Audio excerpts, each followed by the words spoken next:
Also vielen Dank, dass ihr das gemacht habt und dieses tolle Programm. Die Fragen von Werden und Gedeihen und Begehren zu sprechen, Begierde zu sprechen, Beginnen zu sprechen. Weil heute ist der letzte Abend. Christiane Fichtner ist zum einen, wir haben ja alle so 85 unterschiedliche Day- und Night-Jobs, aber ich möchte gerne auf einen von Christiane hinweisen, weil ich weiß, dass der vielen von euch auch so Stress bereitet. Und zwar bist du hier in Bayreuth, weil es auch ein großes Kunstspektakel gibt, was jedes Jahr im Sommer stattfindet. Nicht das Afrika-Karibik-Festival, sondern die Richard-Wagner-Festspiele. Und da bist du auch am Start. Ja? So haben wir uns kennengelernt, weil wir diese Wagner-Behausungsmodelle miteinander eingegangen sind und haben so überlegt, was ist denn so ein Thema, was zum einen gesellschaftlich relevant ist, zum anderen ästhetisch total spannend, so, um so ein doofes Wort zu bemühen. Und wir haben dann überlegt, es gibt so eine Zeile aus einem Gedicht, das heißt Sand und Foam, also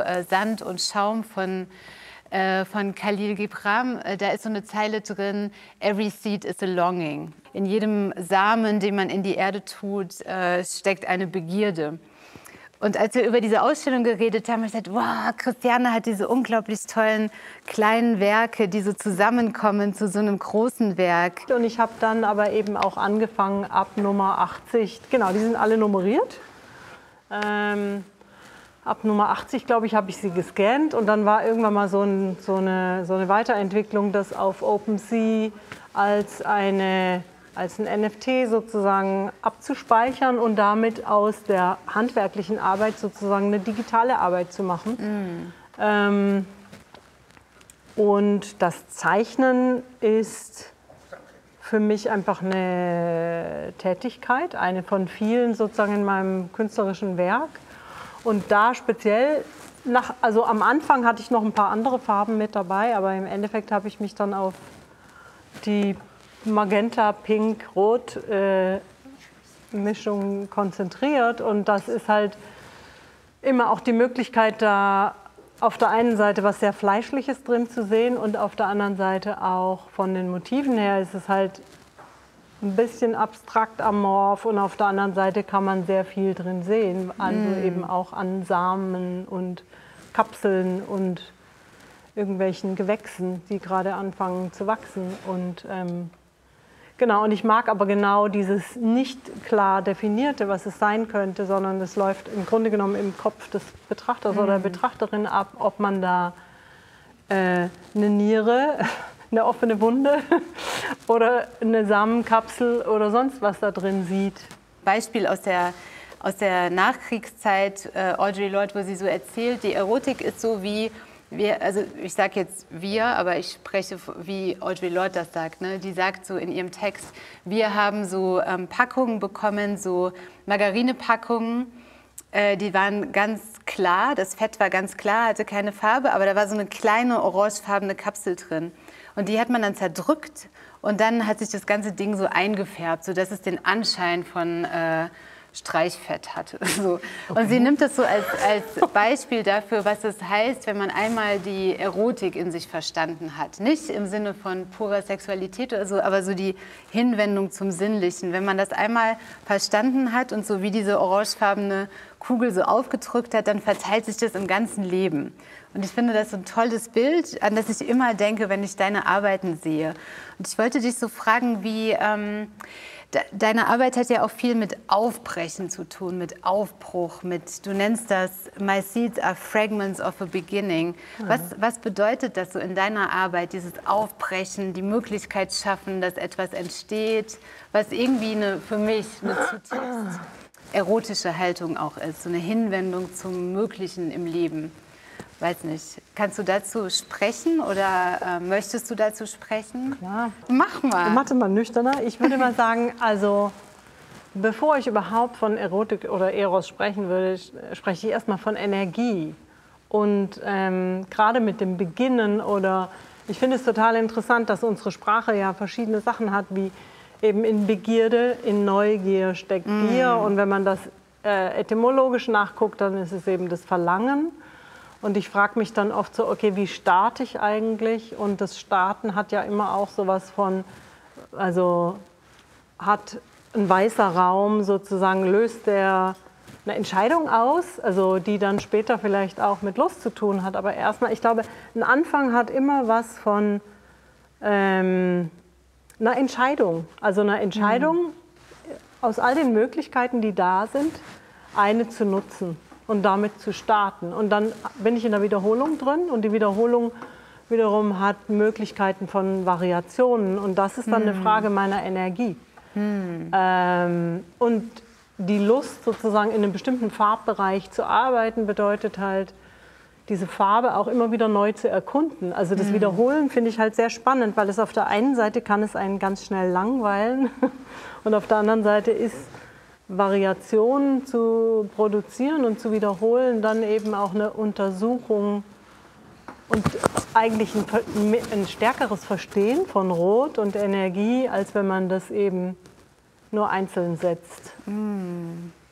Aber insofern bin ich eher noch, bevor ich das überhaupt interpretiere, als Eros. Oder In diesem wunderschönen Buch Loose Leaf Archive kommt es auch so richtig zum Tragen, was diese, Sie haben ja eins in der Hand, das freut mich, was diese Bücher eigentlich auch so für dich sind. Und ich habe noch mal so geguckt, als wir ein Gespräch hatten für dieses Buch, hatte ich so, da war so Corona und Covid und all das. Und da hatte ich sowas, ich hatte das ehrlich gesagt total vergessen, aber es macht im Zusammenspiel mit dieser Ausstellung richtig Sinn, weil ich hatte da so, ich bin so eingestiegen und habe gesagt, wäre dies eines der durchnummerierten Notizbücher von Christiane Fichtner, so stünde hier Folgendes: 12. Januar 2021, Zadie Smith, so eine tolle Schriftstellerin, die sagt, ja, man sagt ja so normalerweise, dass das Schreiben irgendwie so der kreative Akt ist und Freiheit und dies und das.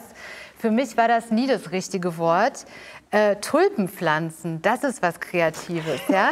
Weil so eine Tulpen, wie sagt man denn, Knolle? Ist das korrekt hier, Leute vom Fach? Okay. Zwiebel, Entschuldigung. So eine Tulpenzwiebel einzupflanzen, und sie sagt auch so, also stelle ich mir das vor, habe ich schon nie gemacht, ist wirklich teilzuhaben an so einem kleinen, in so einer kleinen Weise an dem, sie sagt, Cyclical Miracle of Creation, dem zyklischen Wunder der Kreation oder des Entstehens. Das Schreiben hingegen ist Kontrolle. Und ich fand das so schön, weil ich habe das überhaupt nicht mehr erinnert. Aber das ist ja so ein Bild aus dem Blühen, aus dem Werden, aus dem Gedeihen, was so vieles dem anvertraut, dass man gar nicht weiß, was passieren wird. Ja? Und in deiner Praxis finde ich das so aufregend, dass es so zeitgleich immer ist. Du schreibst total viel, du bist total akribisch, du hast dieses ganze Universum von Zitaten und Referenzen und nicht auf der anderen Seite. Gleichzeitig gibst du so ganz viel Kontrolle ab und lässt alles so werden. Ja?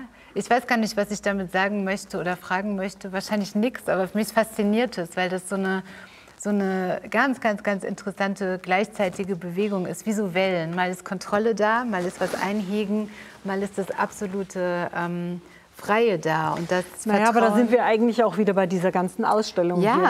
Weil immer dann, wenn ich natürlich einen Samen habe, dann geht was los. Aber schlussendlich kann das ja nur funktionieren, indem es ständig weiter wächst. Und die Kontrolle aufzugeben, ist ja so eine Mischung immer. Also wiederholen bedeutet ja schon beides. Also eine Mischung aus Kontrolle aufgeben, aber auch Disziplin haben, dranbleiben, variieren. Und im Endeffekt tun es die meisten Pflanzen ja auch. Also, ich meine, gut, da ist vieles unklar. Die haben ja auch sozusagen wie so ein Wissen über sich selbst.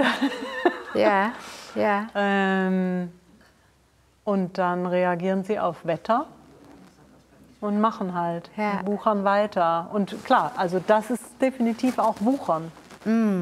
Also, obwohl es dann ganz klar auch abgeschottet im klaren Rahmen. Genau. Ja.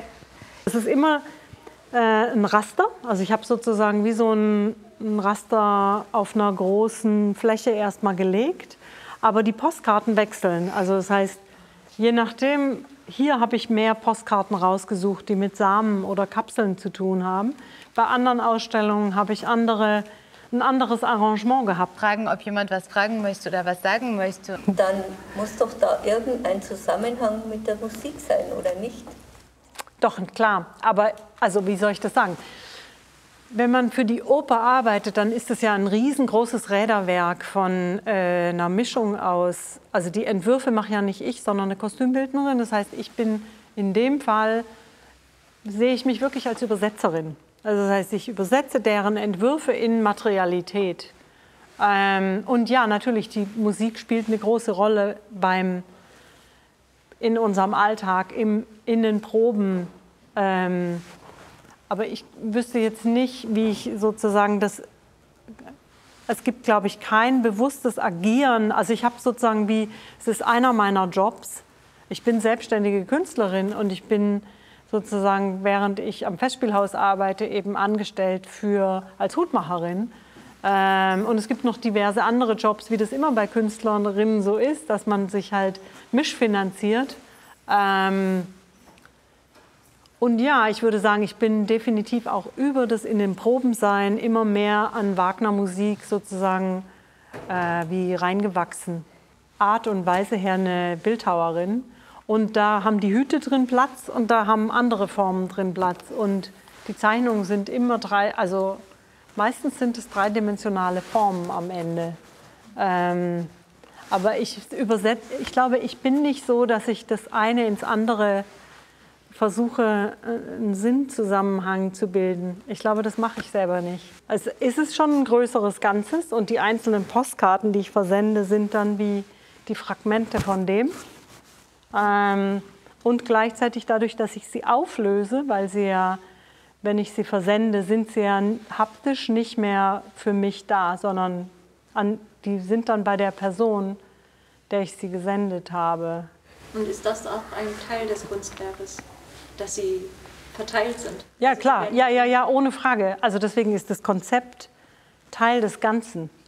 Also gerade bei so abstrakten, amorphen Formen, die trotzdem in so etwas Dreidimensionalem landen, gibt es immer ein Assoziationsfeld. Und das wiederum finde ich gut, weil es an unseren Erfahrungen anknüpft. Aber ich sehe bestimmt was komplett anderes als du da drin. Also insofern ist es einfach ein Spiel. Also jeder kann seine eigene Assoziation dazu haben. Und ich versuche, die auch in so einer Unschärfe zu halten. Also so auch der Beginn dieser Form, also es sind so verschiedene Schichten, die unter den Linien liegen, die sind erstmal sehr unscharf und dann eigentlich über die Linien schäle ich sozusagen was Schärferes raus, was auch so ein bisschen was sein könnte wie die auf Landkarten, die Höhenlinien. Und dadurch sozusagen wird es von der Form her klarer. Aber das ist sozusagen Teil meines Prozesses, ohne dass ich will, dass die jetzt wirklich eine Eindeutigkeit haben. Ich möchte nur kurz fragen, könnt ihr noch was zu dem Buch sagen? Ja, du kannst. Danke, Lena. Also das ist ein wirklich herrliches Buch, The Loose Leaf Archive, Heftarchiv. Du kannst eigentlich viel mehr darüber sagen. Ich kann nur sagen, es ist unglaublich schön gestaltet. Und es ist auch, sind auch gar nicht so doofe Texte. Einer davon ist von Katharina. Ich gehe es mal rum. Wie ist denn das entstanden? Das ist ja kein, so ist das jetzt mit der Christiane Fichtner, wir schreiben mal so ein Buch voll, sondern das ist eher ein Einblick in deine lose Sammeltätigkeit. Oder was ist das? Ist das auch also so? Es ist eine künstlerische Arbeit, also das Buch zeigt eigentlich nur so ein Teil davon. Und es ist im Endeffekt so, ich würde mal sagen, immer dann, wenn ich mich mit zu vielen Themen beschäftigt habe in der Vergangenheit, dann habe ich versucht, daraus so wie Hefte zu bauen. Also es ging so los noch im Studium dass ich dann irgendwie so gedacht habe, okay, die letzten 6 Wochen, was habe ich eigentlich gemacht? So manchmal ist einem das so völlig, also wenn man nicht konkrete Ergebnisse erschaffen hat, dann ist einem das so aus der Hand geflossen. Und dann habe ich angefangen, wirklich so simpel wie Schulhefte zu bauen aus bestimmten Themen, die ich so umkreist habe.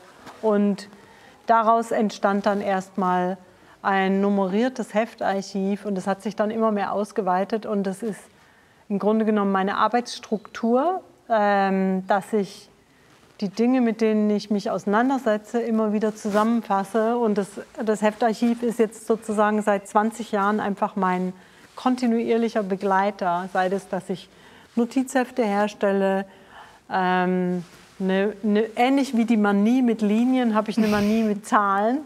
Und dann werden halt alle Zeichnungen nummeriert und alle Fotos nummeriert und die Hefte nummeriert. Und dann erschaffe ich mir eine Struktur, um im Grunde genommen mit meinem eigenen Arbeitschaos zurande zu kommen, würde ich mal sagen. Also um nicht zugewuchert zu werden. Genau.